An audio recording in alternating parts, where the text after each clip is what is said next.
He's already started on a path.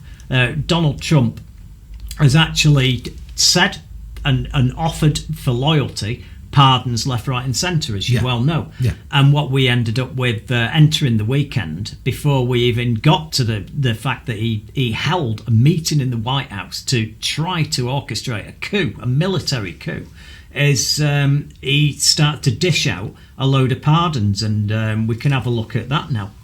I mentioned at the top of the show that Chris Collins, one of the convicted corrupt members of Congress who was pardoned by President Trump tonight, was the first sitting member of Congress to endorse Donald Trump in 2016. That is true.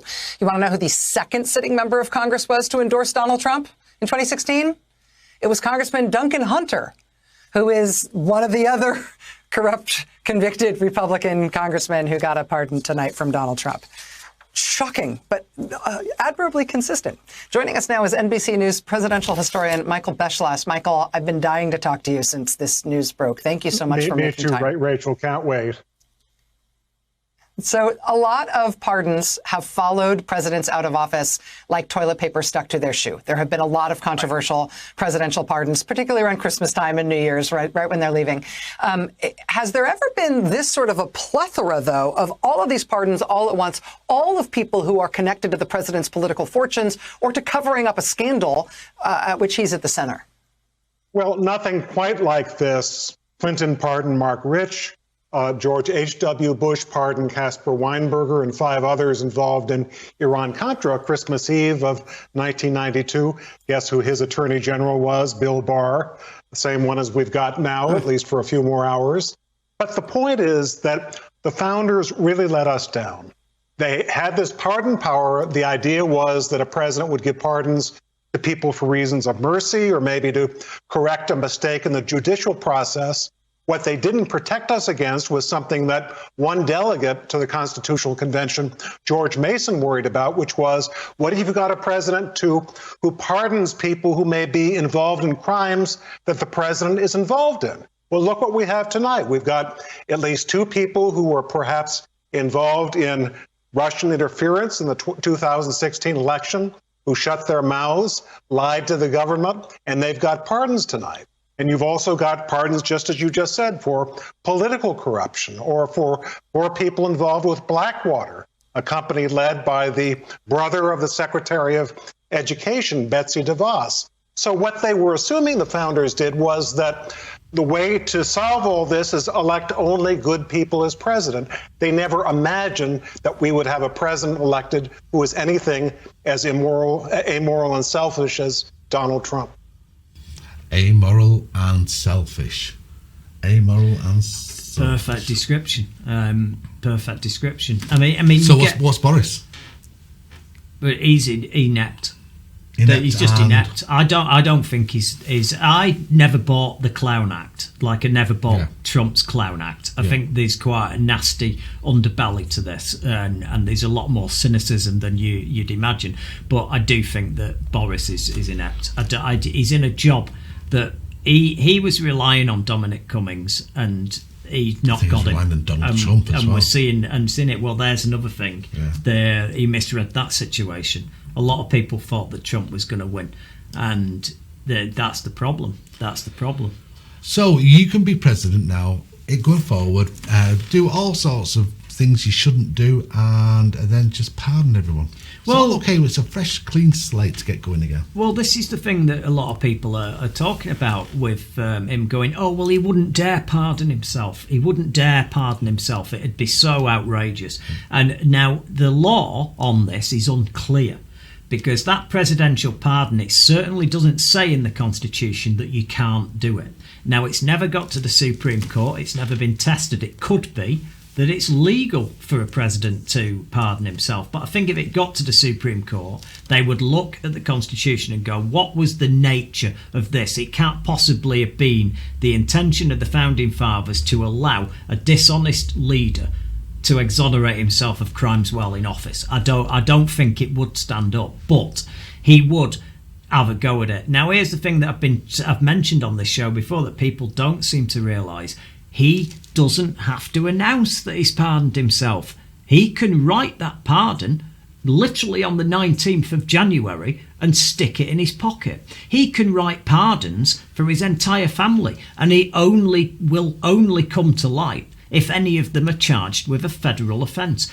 But I will say this, there is no way out of him for this New York tax case that's brewing. He cannot pardon himself from that. It's if people don't realise, what happens with a president is he's immune on the federal level for prosecution. He can pardon himself for any crime whatsoever and anybody he wants, but you can't write a pardon for a state crime that's being prosecuted by a state, not the government. So he's not out of the woods, and believe me, the people in New York, he has upset everybody in New York. He's turned that into a poison realm, considering that was his stomping ground. He was the Mr. New York. He built Trump Tower there like a massive penis erect in the middle of the city. Just, he is literally a Lex Luthor type supervillain, In 4 years' time, here's a question for you. Who will be coming forward for election? Will it be Donald trying to get past the GOP, or will it be Ivanka? It won't be either of them. It won't. No, it'll be a member of the GOP.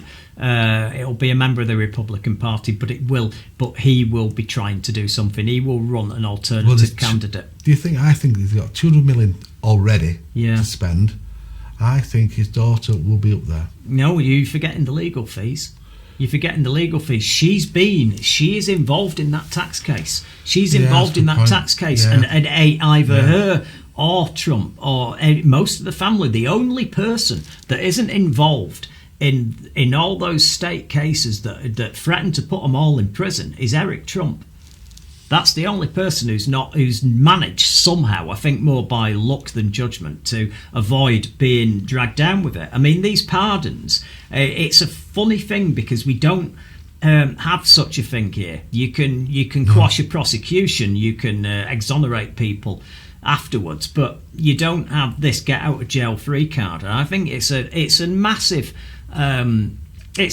problem for me, the pardon. It always has been. I mean, when Gerald Ford pardoned Richard Nixon, people went along with it because they didn't want that image of a United States president in a prison cell. Because it admits that everybody got it wrong. It means that the people who voted got it wrong, the people got it wrong, the government got it wrong, everyone got it wrong if their president is sat in a prison cell.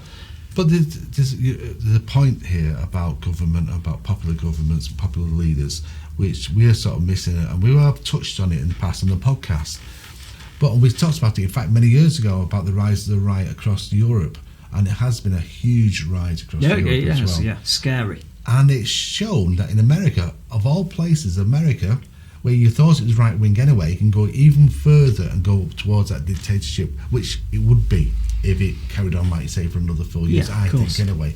Without a doubt. But my worry is the future of not only, I mean, we're going to talk about Europe later, but Macron is puffing his feathers up, isn't he? And other people around Europe, in Poland, it's going very iffy, should I say? To be fair, he was given plenty of ammo by our own Prime Minister. But again, at this point about politics, first of all, we went back to Corbyn when he first got elected. It was the world of, can you trust a politician anymore?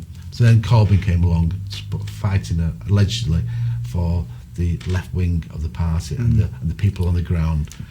And it's a changing world, isn't it? And politics has changed so much. They can't be just like a good man in charge anymore.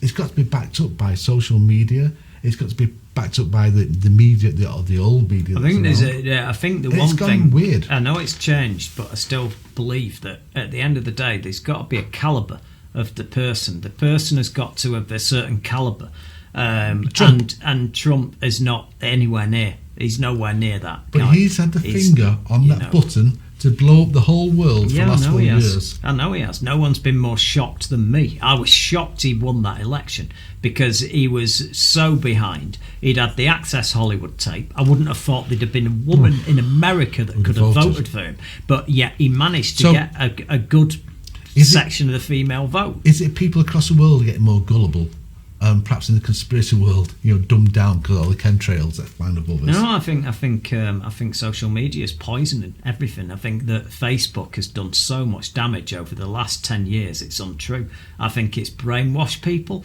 It's made certain, and this whole conspiracy theory thing where they think they know more than you do. It empowers people who are otherwise a bit lost in life, And to say this with Trump, he's a mobster. I mean, he's run. When you've seen some of the conversations, there was that tape recording that got leaked with Michael Cohen, and noticed that Michael Cohen's not got a pardon because he spoke out against him. I mean, he's run this like a mob boss. These pardons were dangled in exchange for you do something dodgy for me, and I will make sure that I give you a get out of jail free card. And Flynn, by the way, is a lunatic. Michael Flynn is an absolute lunatic, and the fact that he got a pardon is an affront to the justice system. Thank you for watching. I'm impressed. You've passed the IQ test and got this far, so let's press that button to do the last thing that helps us. It's got subscribe on it, you can't miss it, and please ring the bell for notifications of future videos.